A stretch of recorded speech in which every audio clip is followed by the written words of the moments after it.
las solicitudes de ingreso. Bien. Interesante la pregunta que Silvia nos ha planteado. Y aunque les decía de manera, mientras todos se conectan, de manera anticipada, porque lo vamos a ver en un determinado y específico tema, la Ley General del Trabajo, les decía, prevé en su artículo 16 y en el artículo 9 de su decreto reglamentario causales de despido por los cuales el empleador, la empresa, puede despedir a los trabajadores. Y esta figura, chicos, esta figura se aplicaba hasta antes de no solo de esta Constitución, sino de la anterior, se aplicaba de manera directa. Cuando la empresa evidenciaba de que el trabajador habría cometido alguna irregularidad en el cumplimiento y desempeño de sus servicios, de su trabajo, estas causales, que si tienen la ley general a la mano pueden establecer y ubicar el artículo 16, establecen causales de despido y además condiciones para no pagar ciertos beneficios sociales, ¿ya? Se aplicaba de manera directa. Pero ¿qué ocurre con la anterior Constitución, la del 2004, la modificada? ¿Y qué ocurre especialmente con la nueva, con la que estamos a partir del 2009, del 7 de febrero? Principalmente esta nueva Constitución, en el bloque de constitucionalidad, en el artículo 410 de la nueva Constitución, les decía que realiza un cambio de jerarquía normativa y pone después de la Constitución a los tratados internacionales en materia de derechos humanos. Esto para que me entiendan bien, ¿no? Establece y dice que después de la Constitución, reconociendo lógicamente la supremacía de la Constitución, ¿cierto?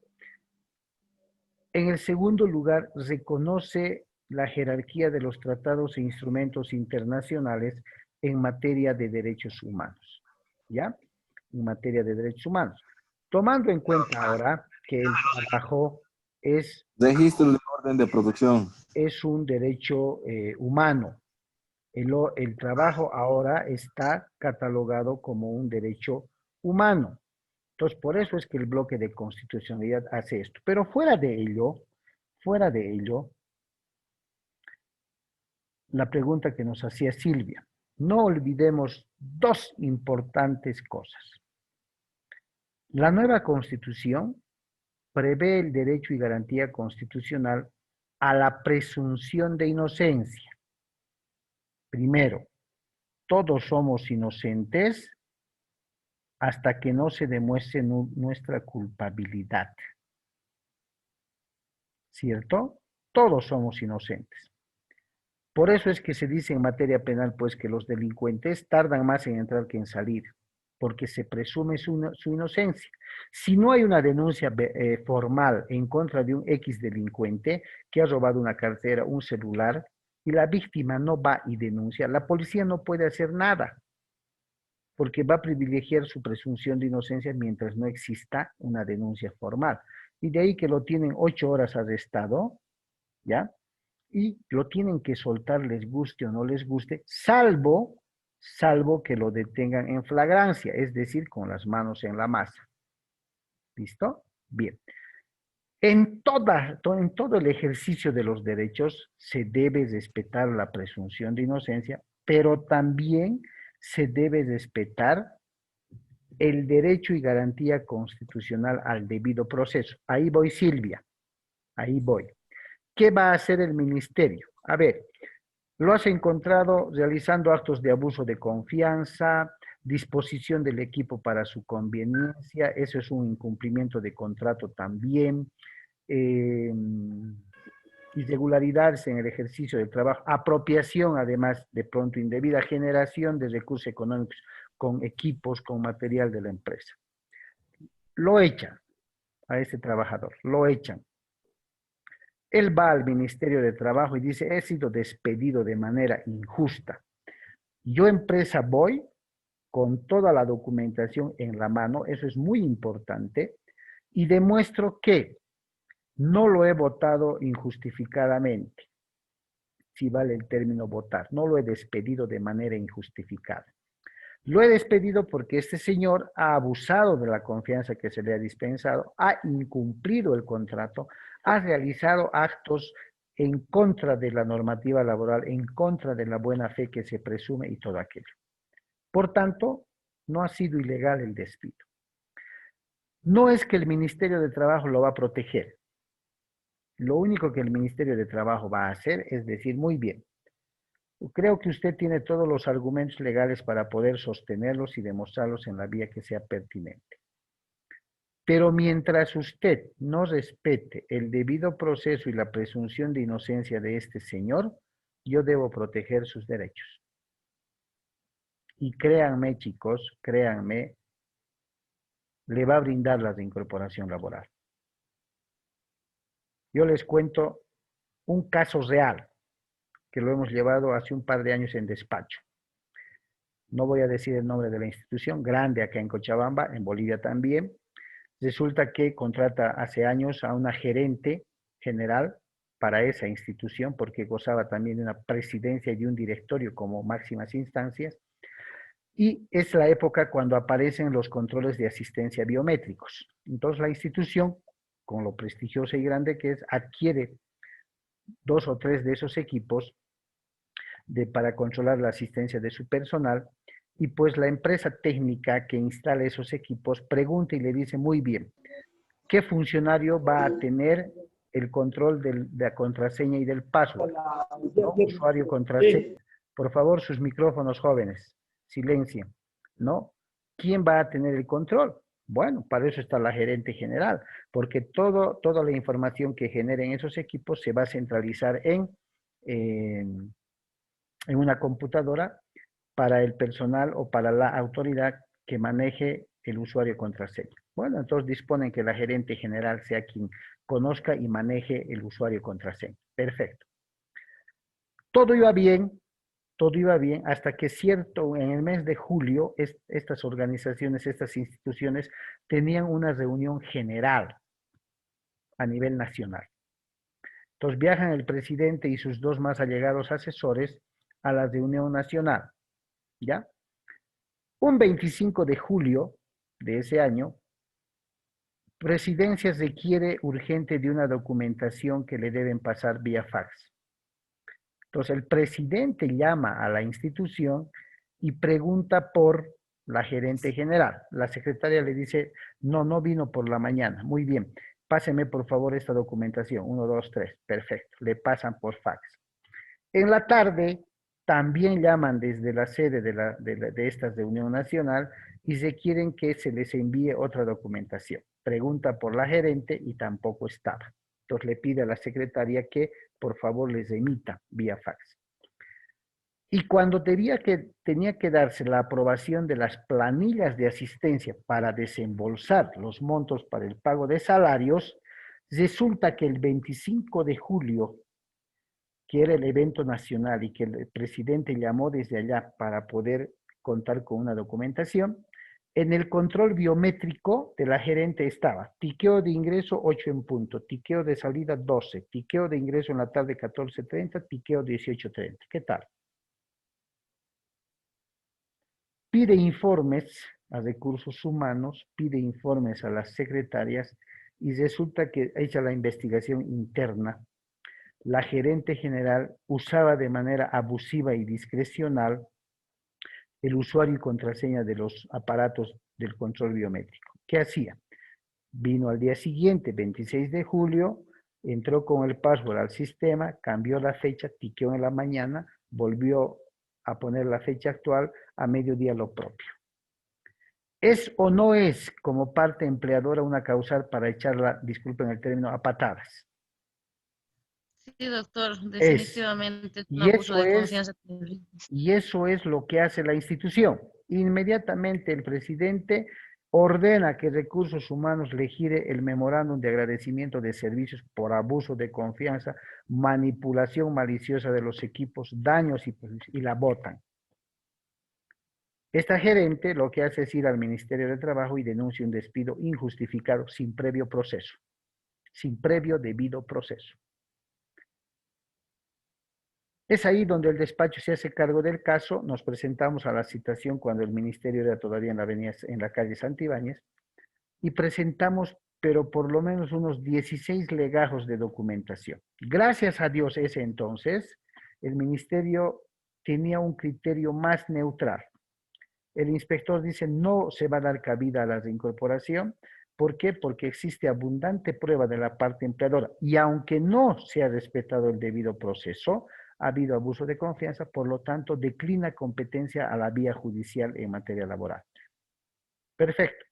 A partir de ahí era un supuesto triunfo de la institución sobre la trabajadora esta, ¿cierto?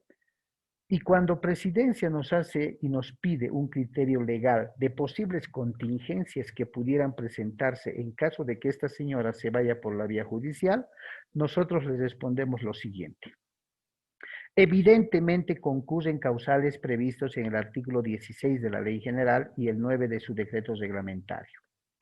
Es evidente también la comisión de las faltas cometidas como el abuso de confianza, incumplimiento de contrato y todo lo demás. Sin embargo, de iniciar proceso en la vía judicial, en la judicatura laboral, en función a la garantía y derecho constitucional de la presunción de inocencia y el debido proceso, podría la trabajadora ganar el juicio. Así textual. Entonces, recibido el informe, el criterio legal, Presidencia nos convoca a una reunión urgente y, modestia aparte, la pregunta va directamente a mi persona. Usted me está diciendo, doctor, que imagínense los términos que ustedes como empleadores le pueden poner, ¿no? A una trabajadora así, que esta abusiva, que esta, aquella, nos puede ganar un juicio aún habiendo hecho lo que ha hecho. Y la lamentable respuesta para la institución y sincera, pero fue sí. Sí, les puede ganar. ¿Por qué? Porque debía de iniciársele antes de girar el memo un proceso interno disciplinario para poder votarla. Porque debía respetarse lo que la Constitución dice, textual, nadie podrá ser sancionado con pena alguna sin antes haber sido procesado, enjuiciado y vencido en un debido proceso. ¿Qué podemos hacer? Defendernos con todo lo que tiene. Créanme que transcurrió después del ministerio 6 meses. Dijimos que nada había hecho hasta que llegó la citación judicial con una demanda laboral de reincorporación laboral. ¿Cuánto pasó desde el despido? Casi un año. Bueno, nos metimos al juicio, presentamos las pruebas habidas y por haber.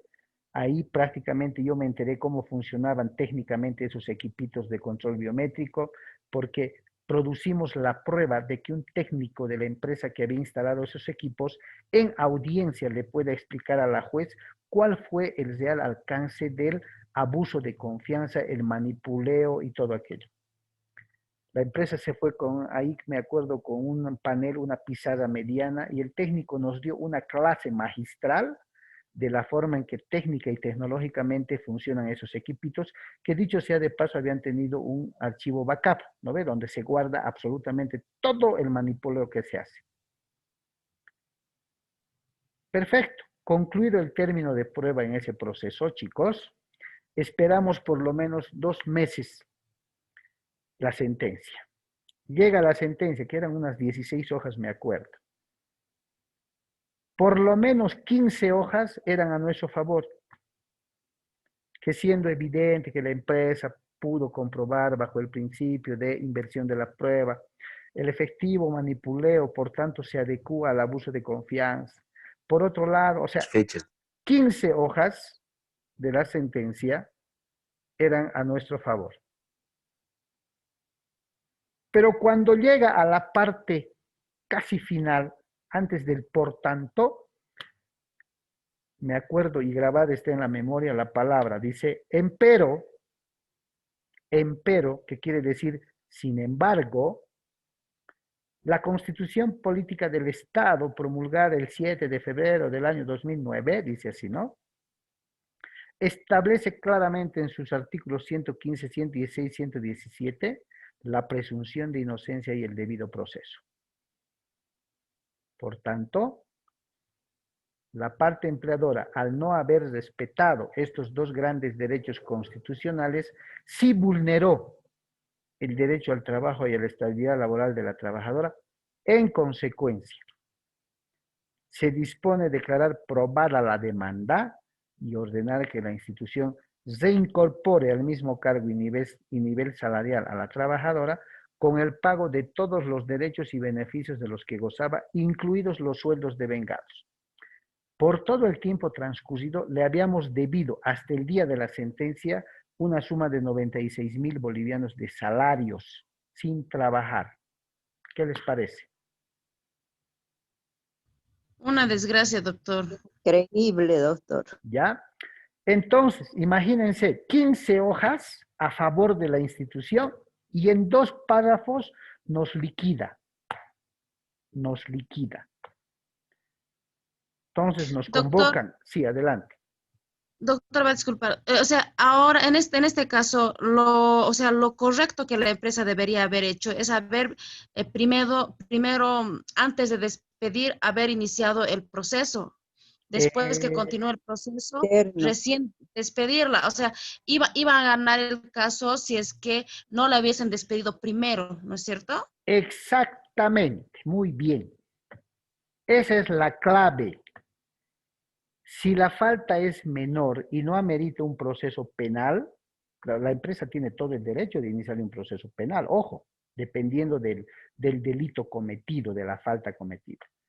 Si no es grave, la empresa tiene todo el derecho de procesarla internamente, disciplinariamente. Es más, tiene el derecho de poder iniciar el proceso interno y con una medida cautelar, así se llama, alejarla del cargo mientras termine su proceso disciplinario interno, que no dura mucho, es cortísimo, ¿no? O sea, darle otras funciones mientras dure de forma temporal. Pero ¿cuál es la figura? La figura es cumplir con el debido proceso y la presunción de inocencia y el objetivo es despedirla. Si la institución esta primero se hubiera asesorado antes de darle el memo y le hubiera iniciado un proceso interno disciplinario cuyo resultado o resolución hubiera sido la destitución, vaya al ministerio, vaya a la vía judicial, la institución hubiera ganado. Porque créanme chicos, y los de derecho saben, y es importante que los de ICO y administración también sepan. Por ejemplo, el debido proceso dentro del derecho constitucional está concebido desde 3 enfoques. Como derecho constitucional, como garantía constitucional y como principio constitucional, en sus 3 dimensiones. O sea, es, disculpen el término, aunque vulgar o popular, poderosísimo, no solo para los trabajadores, para cualquier persona. ¿Ya? Para cualquier persona. Entonces, el secreto, como lo han dicho las compañeras, es cuando uno es parte empleadora y se da esta figura, ¿ya? No arrancarse con un despido, sino iniciarle internamente un proceso. Me preguntarán y se preguntarán seguramente, ¿y dónde encontramos el reglamento, el reglamento o el procedimiento para un proceso interno disciplinar? Y la respuesta va a ser, no hay. No hay. Pero entonces, ¿cómo le iniciamos un proceso? Sencillo, sencillo. Agarro la Constitución y ahí están las pautas. Nadie puede ser sancionado sin haber sido oído, juzgado y vencido en un debido proceso. Entonces, armo mi procedimiento. Le tengo que dar el derecho a defenderse. Eso es el debido proceso. Le tengo que dar el derecho a decir esta boca es mía, explicarme. Y sé que en el momento determinado, yo, empleador, voy a sacar la resolución de destitución, ¿cierto? Porque es una falta, porque está concebida en la Ley General del Trabajo como causal de despido. Kevin, que desde hace rato está levantando la mano. Adelante. Buenas noches, licenciado. Tenía una consulta. A ver, En caso de que un contrato sea de forma verbal, para hacer una queja al Ministerio de Trabajo, ¿qué requisitos tendría que presentar? si el contrato es verbal de trabajo, es tan válido como el escrito. Segundo, el Ministerio de Trabajo, al ser una autoridad administrativa, porque no es judicial, es administrativa, goza del principio de informalidad. No es necesario hacer una denuncia con un abogado, no debiera ser necesario hacer una denuncia escrita porque el procedimiento dice que toda denuncia o queja debe y puede ser de carácter verbal para que puedan los inspectores emitir la citación correspondiente.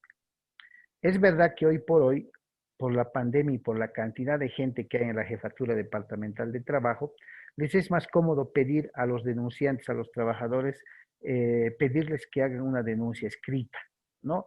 Haz tu denuncia por escrito, mételo por ventanilla y de aquí a 2 semanas me van a dar la citación. En los casos que conocemos en despacho, yo siempre insisto que los trabajadores o los que se van a quejar hagan una queja verbal, porque la ley se los permite así en el Ministerio de Trabajo. Y les dan la citación correspondiente. No interesa si el contrato es verbal o es escrito. ¿Por qué? Porque ambos gozan de la eficacia legal. ¿Listo? Está bien, licenciado, gracias. Bien. Andrés Canaviri ha levantado la mano. ¿Quién más? Buenas noches, doctor. ¿Cómo está? Buenas noches, doctor. Tengo una consulta justamente sobre el ejemplo buenísimo que usted nos dio.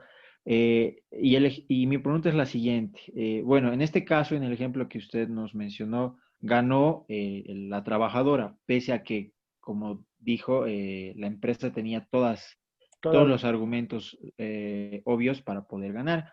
Mi pregunta es la siguiente. Una vez integrada nuevamente esa trabajadora a la empresa, la empresa esta vez podría hacer, digámoslo así, borrón y cuenta nueva e iniciar esta vez un debido proceso o ya no. Muy buena pregunta. No sé si me expliqué bien en la pregunta. Me agrada, muy buena pregunta, Andrés, y eso me hace ver de que están atentos a la explicación. Sí, muy buena postura. En cumplimiento de la sentencia y para no ganarme más problemas, sí podrías reincorporarla, pero tengo todo el derecho como empresa a iniciarle el debido proceso interno para poder despedirla. Y eso es lo que los abogados en materia laboral recomiendan. ¿Sabe qué? No se haga más problemas, porque mientras más tiempo pase, va a seguir ganando sueldos sin trabajar y le van a ordenar pagar. Entonces, reincorpórela y una vez reincorporada, inicie el proceso interno disciplinario. Porque eso es lo que la sentencia nos ha observado, ¿cierto? Nos han dicho, tienen toda la razón en el 90%, pero no han respetado su debido proceso ni la presunción de inocencia. Por tanto, declaro probada la demanda, reincorpórenla. Entonces, la reincorporo y tengo todo el derecho como empresa a iniciar el proceso disciplinario interno para destituirla de manera legal. ¿Ok? Doctor, Adelante, Juan Carlos, ¿no?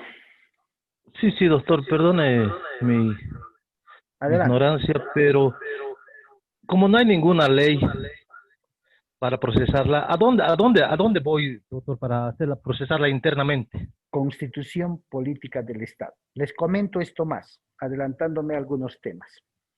Se habla mucho del debido proceso desde el enfoque empresarial, ¿cierto? Se habla mucho de la presunción de inocencia y los abogados estamos metidos en esto.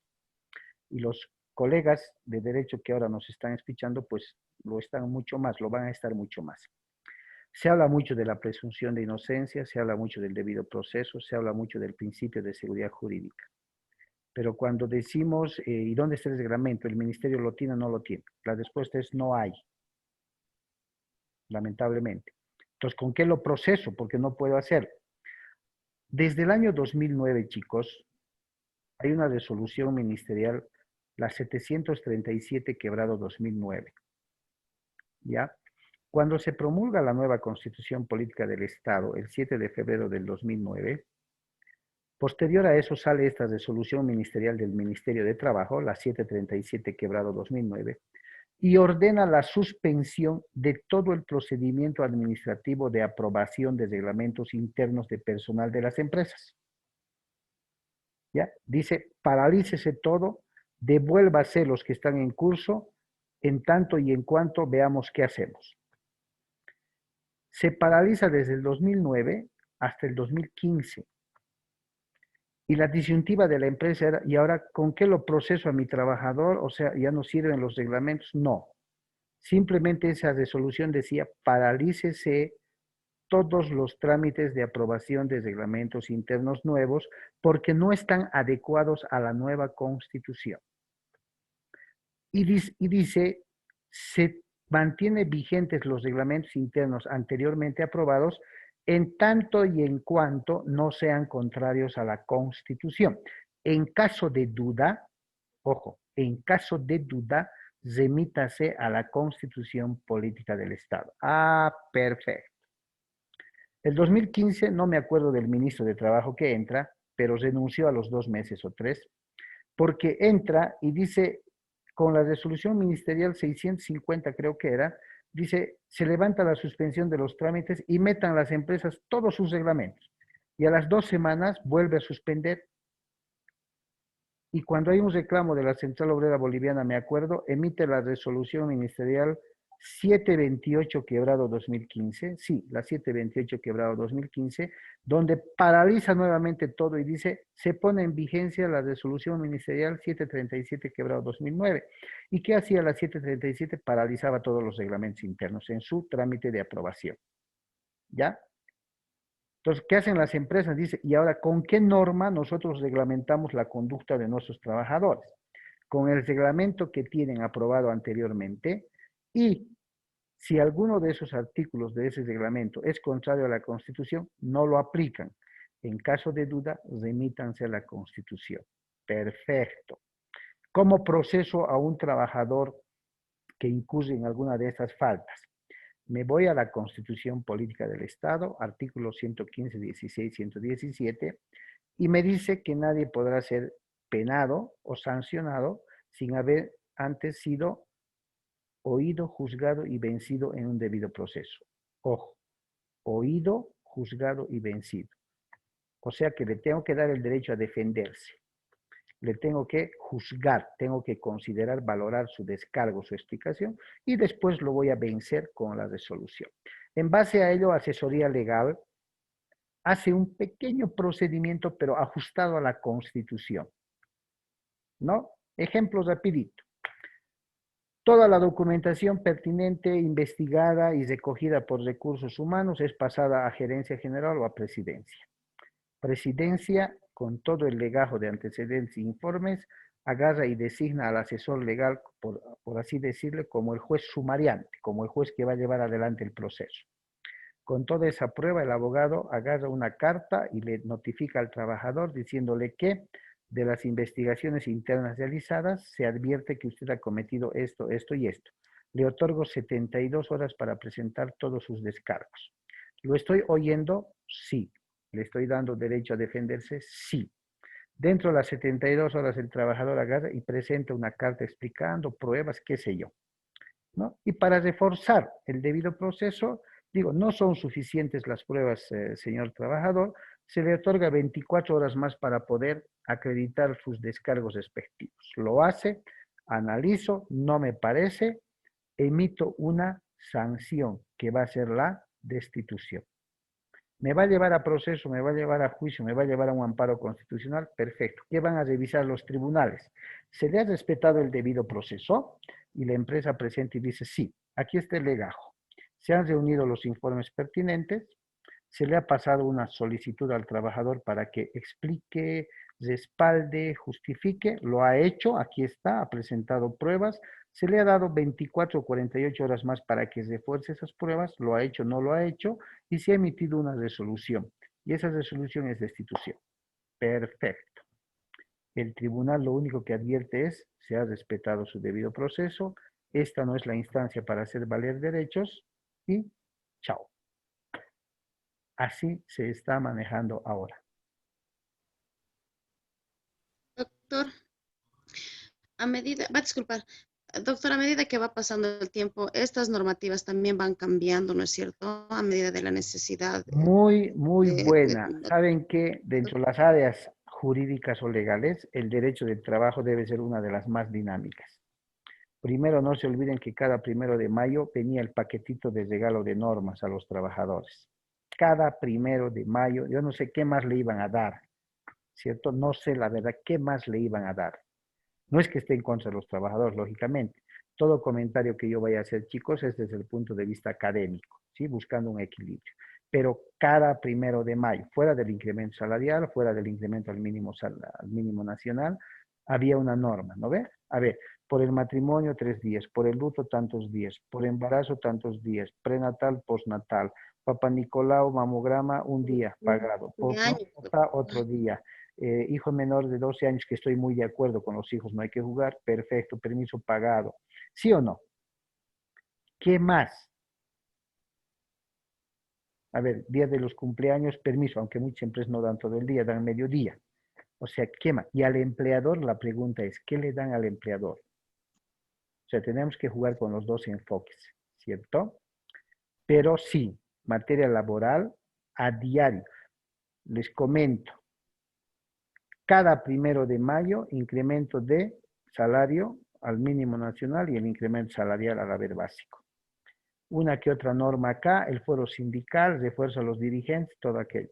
La Ley General del Trabajo que tenía del 2015, el 1 de mayo del 2016 ya está incompleta. Por tanto, me debo comprar otra Ley General del Trabajo. El 2017 lo propio, por tanto, me debo comprar después de mayo otra Ley General del Trabajo. ¿Cierto? Es bastante dinámico. El 2020 creo que no va a contar porque fuera de las normativas especiales en base a decretos supremos, resoluciones y comunicados que han sacado el Ministerio de Trabajo, pero debido a esta pandemia creo que no ha habido mucho regalo este año, ni siquiera ha habido incremento salarial. Doctor, Adelante, Andrés, simplemente para hacer un aporte a la clase, tal vez, adelante. si bien, como mencionó usted, el derecho laboral es una de las materias de derecho más cambiantes, creo que cabe recalcar de que, y usted me corregirá si no es así a nivel nacional, pero no creo que sea, si hay un debido proceso, digamos, con una ley general del trabajo, digamos, del año 2017, se termina y se tiene que terminar este proceso en el marco de lo establecido en esa ley, ¿no? Pese a Claro que, que sí, digamos, el 2018 cambie. claro Ese es que un sí, principio legal. aunque, muy buena observación, Andrés, aunque hay que tener en cuenta esto más en materia laboral y en materia constitucional. La ley no es retroactiva, ¿cierto? Cada ley que sale siempre sale desde la fecha para el futuro, ¿cierto? Sin embargo, chicos, por eso agradezco sus preguntas. En materia laboral y penal, la ley puede ser retroactiva. En laboral, cuando sea más favorable al trabajador, y en penal, lo propio, cuando sea más favorable al delincuente. Entonces, fíjense las peculiaridades y particularidades que tiene el derecho laboral. Es bastante reforzado. Y conforme vayamos viendo los temas, se van a ir dando cuenta para qué. Para que desde un enfoque útil como empresarios y como abogados, por eso me agrada mucho cuando doy esta materia, no solamente a derecho, sino también a la parte empleadora, porque genera este escenario de debates, porque genera esta iniciativa de aportar con un criterio o en base a preguntas, que es una de las mejores maneras de aprender. Bien, no sé si alguien más tiene alguna duda, chicos, alguna pregunta o comentario.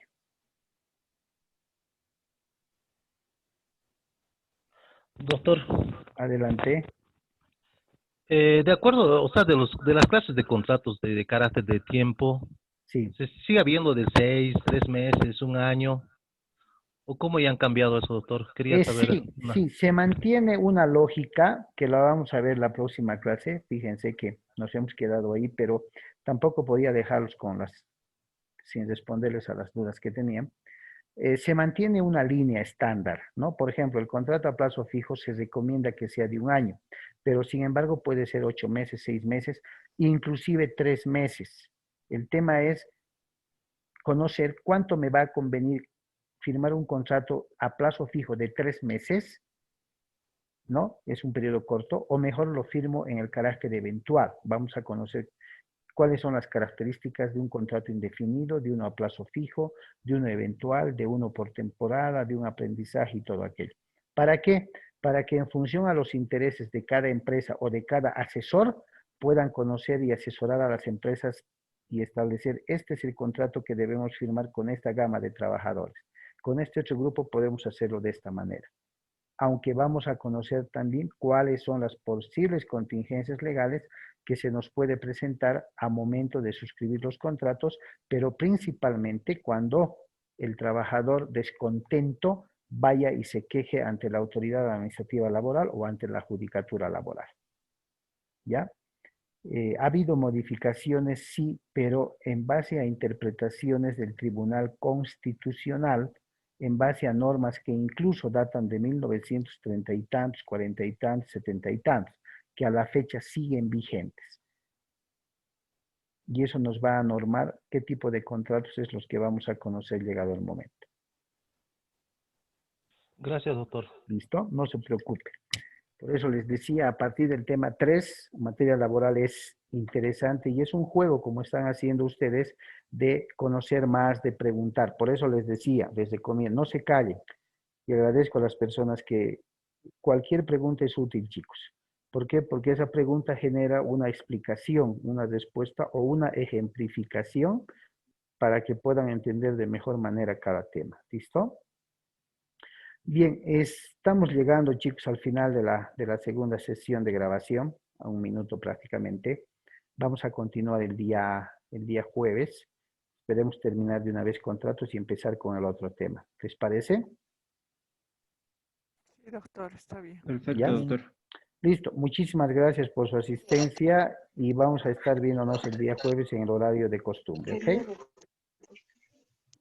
Hasta luego, doctor. Hasta luego, chicos. luego, doctor. Buenas noches. Hasta luego. Hasta luego, hasta Hasta luego. luego. Hasta Hasta luego, luego, doctor. chicos. Hasta luego.